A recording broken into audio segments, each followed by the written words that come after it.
first thing I heard was the coffee machine. Not shouting, not my wife screaming my name, not sirens, just a slow hiss of espresso brewing downstairs while I lay twisted at the bottom of my staircase, wondering if my spine was broken. My shoulder had slammed into the railing hard enough to numb my entire arm. My ankle bent underneath me at an angle ankles are not supposed to bend. Warm blood slid down the side of my neck into my collar. And upstairs, framed by the hallway light, stood my mother-in-law, Elaine Mercer. She looked down at me for 3 full seconds. Not shocked, not frightened, assessing.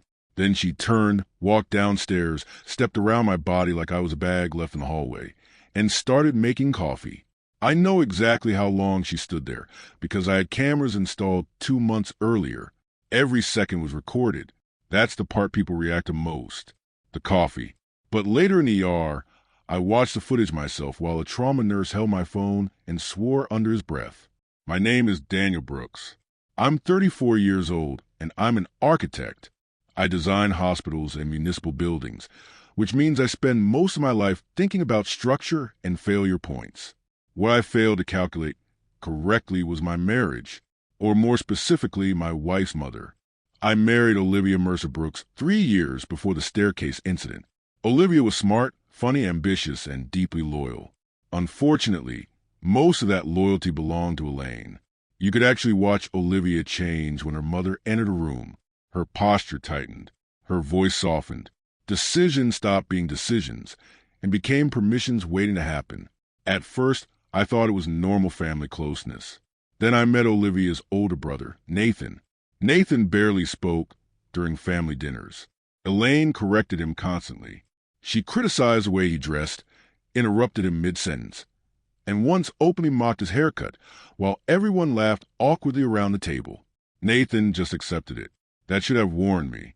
Instead, I kept thinking probably was temporary. Elaine Mercer was 65 years old and carried herself like someone permanently auditioning for control. Perfect makeup, perfect posture, expensive perfume that reached rooms before she did. She had opinions about everything. How Olivia folded towels, how I loaded the dishwasher, what neighborhood we lived in. But the dangerous things were never loud. They were small, deniable. The first major incident happened 6 months after our wedding.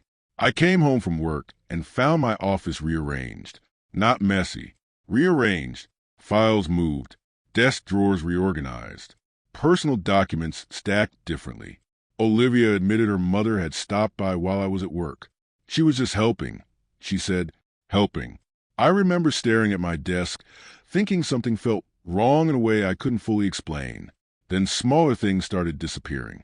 A watch my father left me, cash for my dresser, a set of cufflinks from college. Always after Elaine visited. Whenever I mentioned it, Olivia reacted the same way. Daniel, my mother does not steal. Not angry. Worse. Certain. Like my suspicion itself was offensive. Then I learned Elaine had a key to our house. Not an emergency spare. A permanent key. She let herself in whenever she wanted. Sometimes we come home and find flowers in the kitchen we hadn't bought. Sometimes cabinets were reorganized. Once she replaced our coffee brand and left a note saying, Olivia deserves better than bargain coffee. I confronted Olivia that night. You gave your mother unrestricted access to our house. She's my mother. It's our house. Olivia sighed like I was exhausting her. You always make things bigger than they are. That sentence stayed with me, because after enough repetitions, you start questioning your own instincts. Was I overreacting? Was I paranoid? I started documenting things after a conversation with my friend Marcus, a divorce attorney I'd known since college. We were having drinks after work when I casually described some of Elaine's behavior. Marcus listened quietly for 10 minutes before setting his glass down. That's not overbearing, he said. That's territorial. So I started documenting. Dates, comments, missing items, unexpected visits, and eventually, cameras. 4 of them. 2 outside, 1 in the hallway, 1 covering the staircase and front entry. I installed them on a Saturday while Olivia was visiting her mother.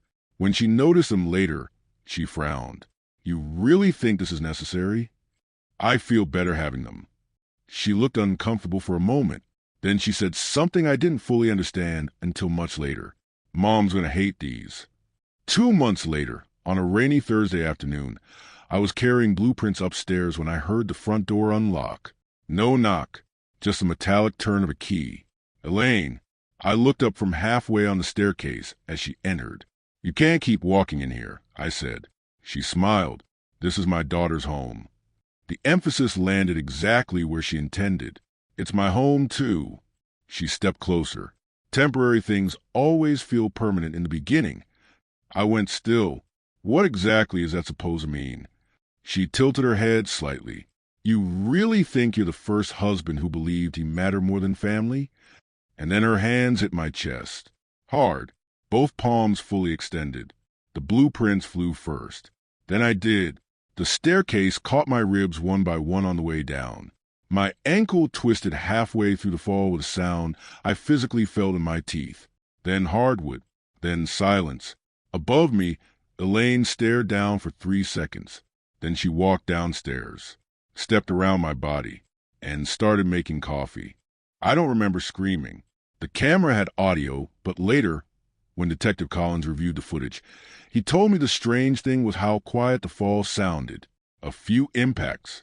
One sharp crack when my ankle hit the banister. Then silence. Elaine moved through that silence like nothing unusual had happened. The footage showed her calmly walking into the kitchen, while I lay at the bottom of the stairs struggling to breathe. At one point, she actually adjusted the sleeves of her sweater before reaching for a coffee mug. That detail bothered me more than the shove. Not the violence. The routine. Like hurting me had simply interrupted her afternoon. I stayed on the floor for nearly 10 minutes before I could move enough to reach my phone. Pain arrived in waves. My shoulder burned. My ribs felt compressed. Every breath came shallow and uneven.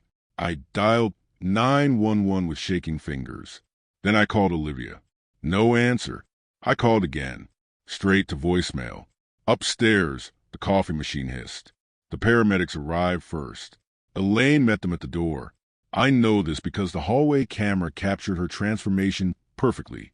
Concerned expression, soft voice, controlled panic. Oh, thank God, she said as they rushed inside. He slipped carrying something upstairs. One of the paramedics glanced at the scattered blueprints, still lying across the steps. Another knelt beside me. Sir, can you tell me what happened? Before I answered, Elaine spoke again. He's been exhausted lately, overworked.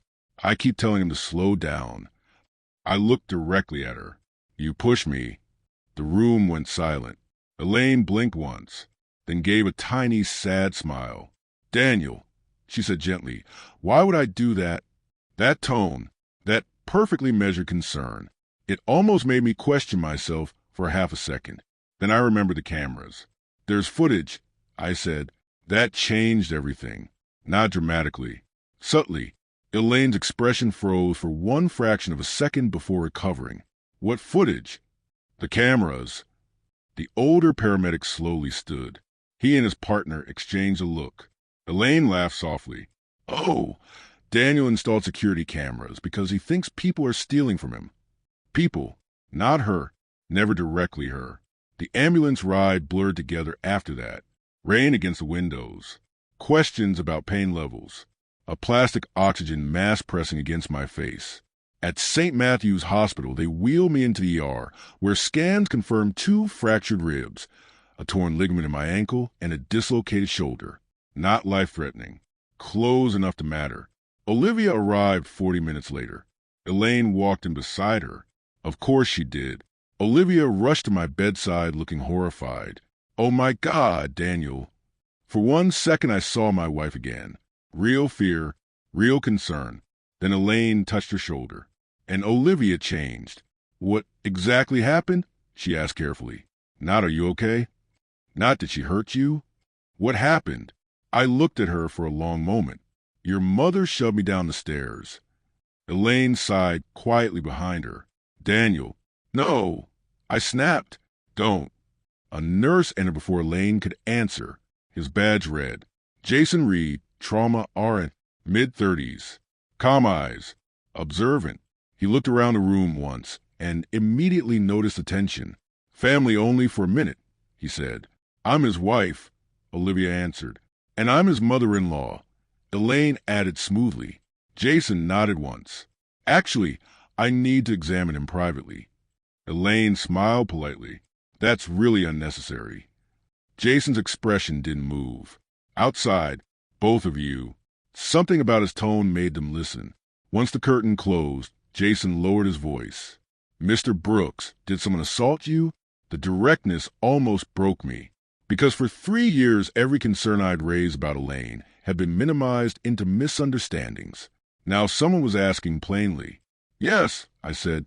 Jason nodded slowly. "Do you have evidence?" I reached for my phone with my good hand. "The cameras." I opened the app and handed him the device. He watched the footage once, then immediately replayed it. The second viewing was slower, focused, professional. Elaine entering, the conversation, her hands hitting my chest, my body disappearing down the staircase, then her walking calmly downstairs toward the kitchen. Jason exhaled through his nose. "That's intentional." I closed my eyes, because hearing another person say out loud made it real in a completely different way. Jason looked at me carefully. "Has something like this happened before?" I thought about the missing watch, the keys, the comments, the gaslighting. "Yes," I said quietly, "just never this obvious." He nodded once. Then he said the sentence that changed everything. "I'm calling the police." Outside the curtain, I could hear Elaine speaking softly to Olivia. "He's confused right now. Pain medication can make people irrational." Olivia answered in a strained whisper. "Mom, did you touch him?" Elaine paused just long enough to matter. Then I tried to steady him. I stared at the ceiling. Even now, she was building the story, adjusting details, rewriting reality in real time. But she didn't know something yet. Jason had already forwarded the footage to hospital security. And downstairs, 2 officers were walking to the emergency entrance carrying notepads and probable cause. The first police officer through the curtain was a woman in her 40s with tired eyes and the calm posture of someone who had spent years walking into domestic situations already halfway broken. Her badge read, "Officer Tanya Collins." Behind her stood a younger officer named Ramirez carrying a tablet. Jason handed Collins my phone. "She has security footage," he said quietly. Collins watched the video without speaking. Ramirez watched her face instead. I did too. When the footage reached the moment Elaine stepped over my body and walked toward the kitchen, Collins' jaw tightened slightly. That was the only visible reaction, but it was enough. She replayed the clip, then lowered the phone carefully. "Mr. Brooks," she said, "I need a formal statement." Outside the curtain, I heard Olivia's voice rising. "What's happening?" Elaine answered before anyone else could. "This has gotten completely out of control." Collins stepped into the hallway. "Mrs. Mercer?" Silence. Then Elaine's smooth professional tone returned instantly. "Yes, officer? We need to ask you some questions." I could practically hear the smile she was wearing. "Of course. This is all clearly a misunderstanding." Collins didn't respond. A few seconds later, Olivia appeared at the curtain entrance looking pale.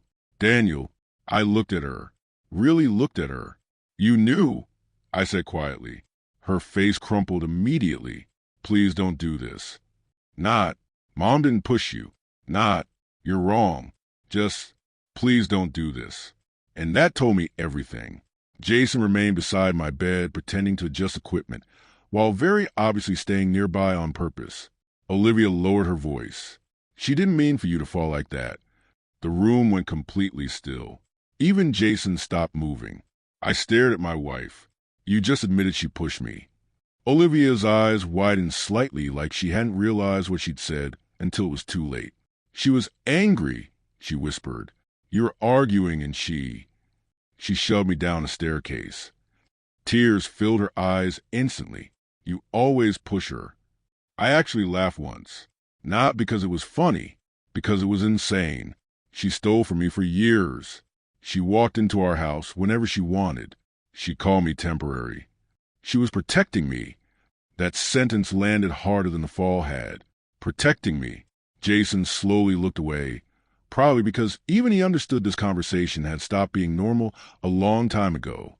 Officer Collins returned a minute later. "Mrs. Brooks," she said carefully, "I need you to step outside with Officer Ramirez." Olivia looked terrified now. "Is my mother being arrested?" Collins didn't answer directly. "That depends on the investigation." Elaine appeared behind them before Olivia could move. Composed again. Controlled again. But not perfectly.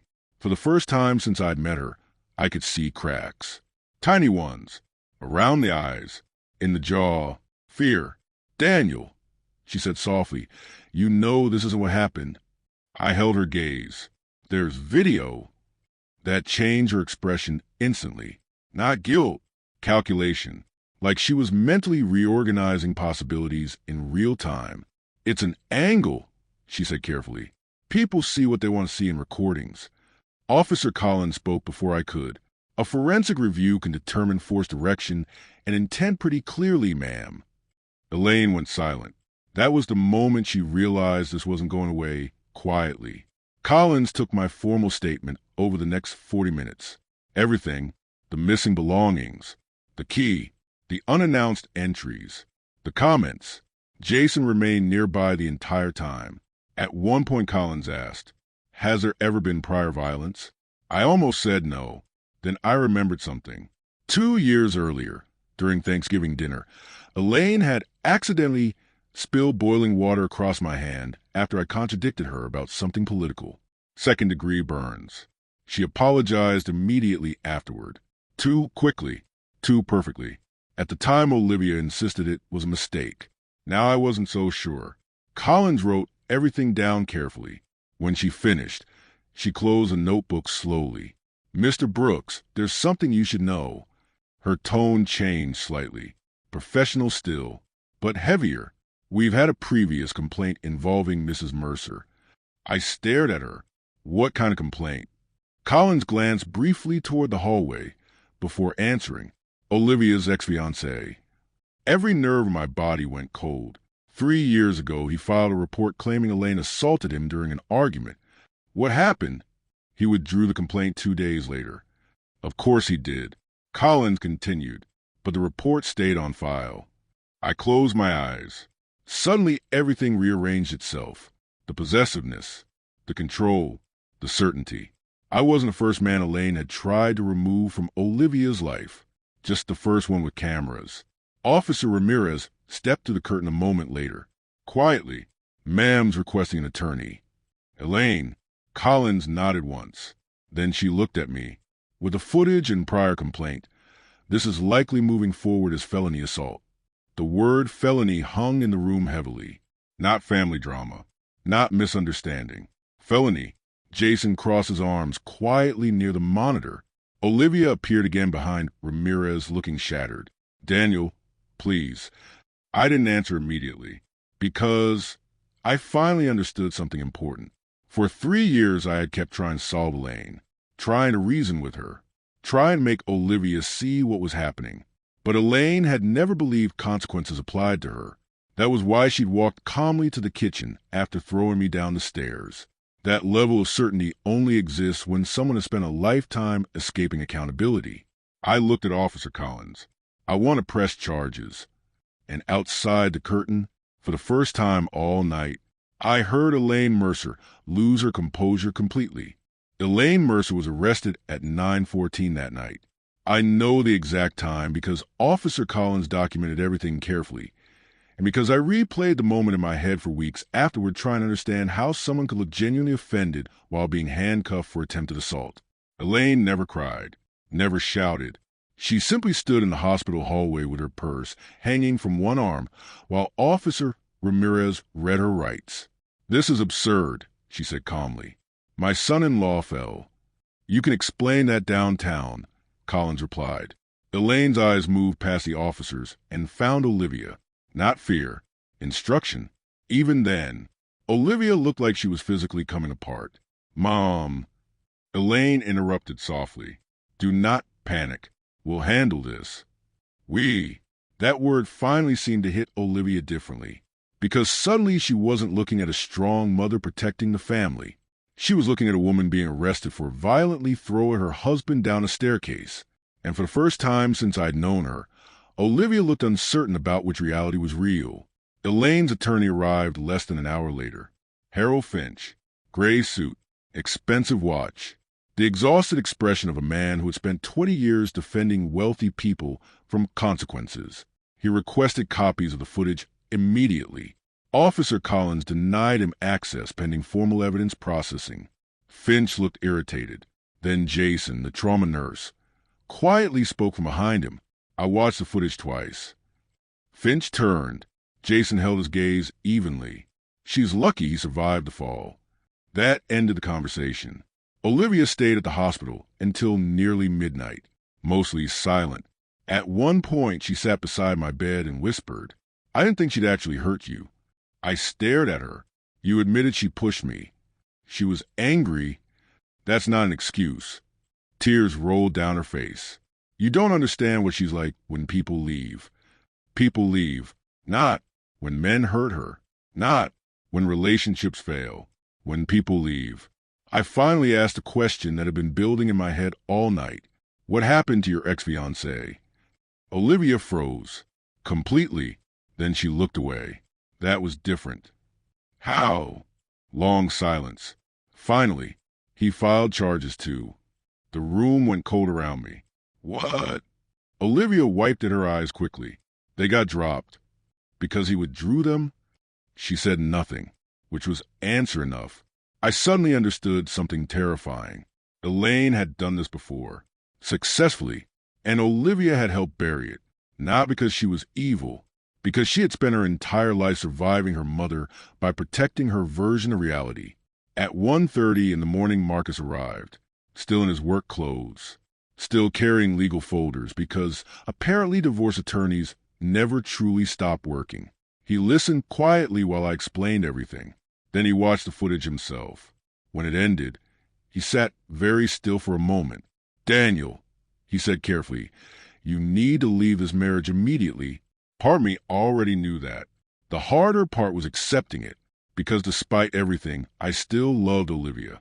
Or maybe I loved a version of her I kept hoping existed somewhere underneath Elaine's influence. Marcus interrupted my thoughts. "The cameras save your life." I looked at the paused image on my phone. Elaine standing over me at the bottom of the stairs. Cold, calm, certain. Marcus was right. Without those recordings, this would have become another family argument twisted into confusion and doubt. Instead, there was evidence. Clear, time-stamped, permanent. At 8 o'clock the next morning, Detective Collins returned with an update. Elaine was officially being charged with felony aggravated assault. Additionally, the district attorney intended to reopen the previous complaint involving Olivia's ex-fiancé. Apparently, the similarities between incidents were impossible to ignore now. Collins also handed me a printed evidence inventory. Included security footage, hospital reports, prior complaint records, witness statements, property access documentation. Then she paused. "There's something else." Her tone shifted slightly. "While officers were executing the search warrant on Mrs. Mercer's residence, they found several items reported missing from your house." My stomach dropped. "The watch." Collins nodded. "The watch, the cufflinks, cash envelopes, other personal items." I laughed once under my breath. Not because it was funny, because after 3 years of being told I was paranoid, reality suddenly felt almost surreal. "She kept them?" Collins gave a small shrug. "Some people steal for money. Some steal for control." That sentence stayed with me.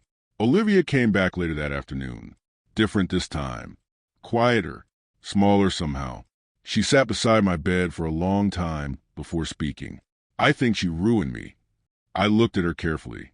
"No," I said. "She trained you." That broke something in her. She covered her face and cried harder than I'd ever seen. Real crying. Not polished. Not controlled. And for the first time in 3 years, I believed Olivia was finally seeing her mother clearly. But clarity doesn't undo damage. It just lets you measure it honestly. Marcus filed divorce papers that same evening. Irreconcilable differences. Emotional manipulation. Unsafe living conditions. When he handed me the paperwork to review, he said something simple that hit harder than anything else had. You spent 3 years trying to survive inside someone else's version of reality. I signed the papers without hesitation, and downstairs in county holding, Elaine Mercer was still insisting the fall had been an accident. Elaine Mercer accepted a plea deal 8 months later. No prison, probation, mandatory counseling, community supervision. That was the final legal outcome for the woman, who shoved me down a staircase and calmly made coffee while I lay on the floor unable to stand. People always expect me to sound angrier about that part. Maybe I should be, but by the time the plea agreement happened, something inside me had already shifted from rage into clarity. Because the criminal case stopped being the most important thing. The truth became the important thing. And the truth was finally undeniable. The forensic video analyst hired by the district attorney confirmed exactly what the footage already showed: deliberate forward force, both hands extended, intentional contact, no stumble, no accident.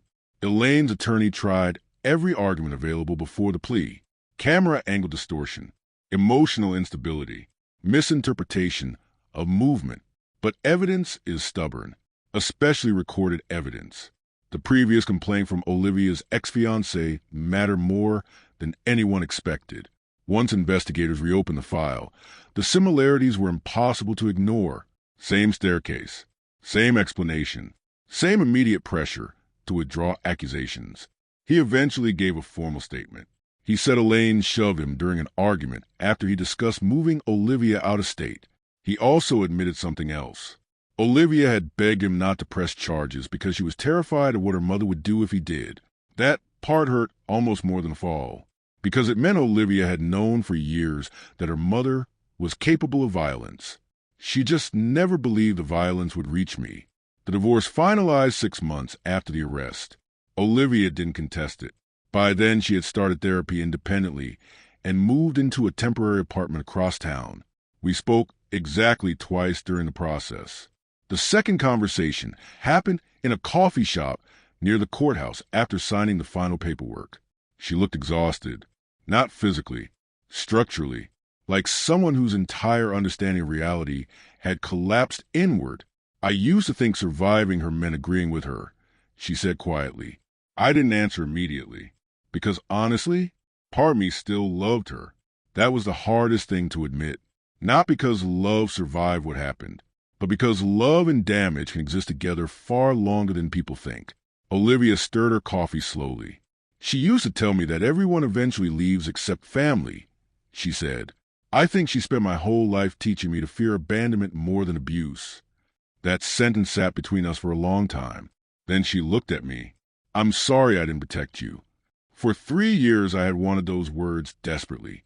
In that moment, they felt less satisfying and sad. Because apologies don't reverse fractures. They just acknowledge them. The civil lawsuit ended differently. Marcus and another attorney helped me pursue damages for medical expenses, lost work time, stolen property, and unlawful entry. The recovered items from Elaine's condo became critical evidence. The watch my father left me, the missing cufflinks, even handwritten notes she had apparently taken from my office desk. She kept them all in labeled storage boxes. Control disguised as sentimentality. The settlement covered everything financially. But money is strange after experiences like that. You stop measuring value the same way. The thing I cared about most wasn't reimbursement. It was certainty. The certainty that I had not imagined any of it. Dr. Harris, my therapist, explained something during one of our sessions 6 months after the staircase. When someone repeatedly denies your reality, he said, your nervous system eventually stops trusting your own perception. Recovery begins when reality becomes stable again. Stable again. That's the phrase I keep returning to. Because my life is quiet now. I still live in the same house. The staircase remains exactly where it always was. For a while I considered moving. Eventually I realized leaving would feel too much like surrendering ownership of my own life. So I stayed. The cameras are still installed. Not because I'm afraid anymore. Because I like records. I like knowing reality leaves evidence. Most days the cameras capture ordinary things. Delivery drivers, rainstorms, neighborhood cats crossing the porch at night. Sometimes I open the app just to watch proof that nothing terrible is happening. That probably sounds strange to people who've never had their reality systematically questioned.